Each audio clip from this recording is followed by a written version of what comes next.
இதுவரை நீங்கள் 6 வீடியோக்களை பார்த்துருப்பீங்க.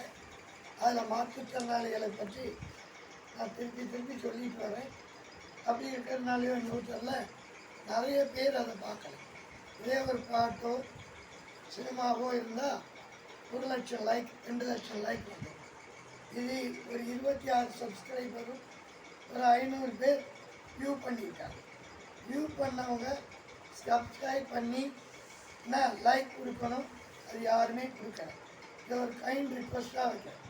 இன்றைக்கி என்ன பார்க்க போகிறோன்னா, மாற்றுத்திறனாளிகள் திருமண வாழ்க்கை எப்படி இருக்கும். பொதுவாகவே மாற்றுத்திறனாளிகளோட திருமண வாழ்க்கை சிறப்பாக அமையாது. அதற்கு பல எடுத்துக்காட்டுகள் இருக்குது. என்ன காரணம்னா, 2 மாற்றுத்திறனாளிகள் திருமணம் செய்து கொண்டாங்க.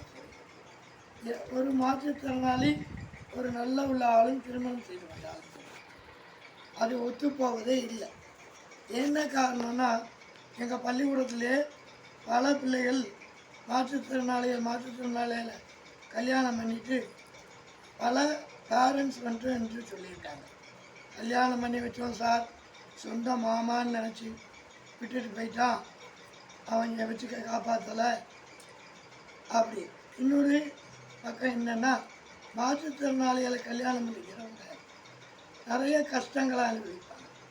அதை அவங்களால பொறுத்து கொள்ளவோ சகித்து கொள்ளவோ முடியாத சூழ்நிலை.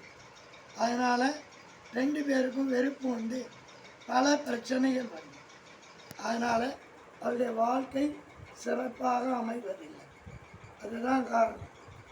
கடந்த 2-3 வீடியோவில் நான் என்ன சொல்லியிருந்தேன், கடைசி வீடியோவில் மாற்றுத்திறனாளி மாணவர்கள் தேர்வு எழுதும்போது அவர்களுக்கு சலுகைகள் கிடைக்காதல்ல அப்படின்னு சொல்லி இதை பற்றி தமிழக அரசுக்கும் தெரிவிக்கப்பட்டிருக்கு, அதிகாரிகளுக்கும் தெரிவிக்கப்பட்டிருக்கு. ஆனால் இதுவரை எந்த விதமான முன்னேற்றமும் அதில் இல்லை. ஏன்னா ஒவ்வொரு வருஷமும் ஏதாவது ஒரு பள்ளிக்கூடத்தில் தேர்ச்சி சதவீதம் பாதிக்கப்பட்டது. கேட்டால் எங்களுக்கு குறிப்பிட்ட நயம் தரல அப்படின்னு சொல்கிறாங்க. அதை கொஞ்சம் கவனிக்கணும். இதை கல்வித்துறையும் கவனிக்கணும், மாற்றுத்திறனாளிகள் துறையும் கவனிக்கணும். நான் இந்த வீடியோவை சொல்லும்போது நீங்கள் முதல்ல நினச்சிருப்பீங்க, ஒரு மாற்றுத்திறனாளியான நான் ஓய்வு பெற்று கடந்த 1 வருடம் ஆச்சு. கடந்த 1 வருடமாயும் இன்னும் எனக்கு எந்த செட்டில்மெண்ட்டும் கிடைக்கல. நானும் அதிகாரிகளை பல முறை பார்த்துட்டு செய்வோம், நாளைக்கு செய்வோம், இன்றைக்கி செய்வோம்னு சொல்லிக்கிட்டு இருக்காங்களே தவிர இதுவரை எந்த முன்னேற்றமும் ஏற்படவில்லை. ஏன்னா மாற்றுத்திறனாளிகள் கஷ்டப்பட்டு பார்க்க மாட்டாங்க, அதிகாரிகளை சந்திக்க மாட்டாங்க அப்படிங்கிற எண்ணத்தில் அதை அப்படியே வச்சிடறாங்க. ஏன்னா எங்கள் துறையில் கூட நாங்கள் போய் திருப்பி கேட்டால் தான் ஒரு விஷயம் நடக்கும். ஏற்கனவே எங்களுடைய ஆணையர் அவர்கள் என்னுடைய கடிதத்தை பார்த்துட்டு, ஏன் இவருக்கு கடந்த 1 வருஷமாக எந்த விதமான செட்டில்மெண்ட்டும் கொடுக்கல அப்படின்னு கேட்டுட்டாங்க. அதுக்கு நம்ம சின்ன பிள்ளைகள் சொல்கிற மாதிரி தான் சொல்லியிருக்காங்க. பள்ளிக்கூடத்துலேருந்து வரல சார், கருவூலத்துலேருந்து வரல சார், இதுலேருந்து எல்லாத்துக்கும் காரணம் யார்? ஒரு அரசாங்க ஆஃபீஸ் இருக்குன்னா அவங்க தான் கேட்கணும். அவங்க பள்ளிக்கூடத்தையும் கேட்கணும், கருவூலத்தையும் கேட்கணும். அது 2யும் கேட்காம விட்டுட்டு அடுத்தவங்களை குறை சொல்கிறது.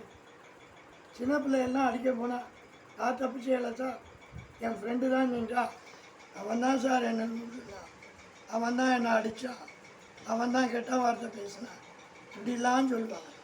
அதே மாதிரி இங்கேயும் நடக்குது.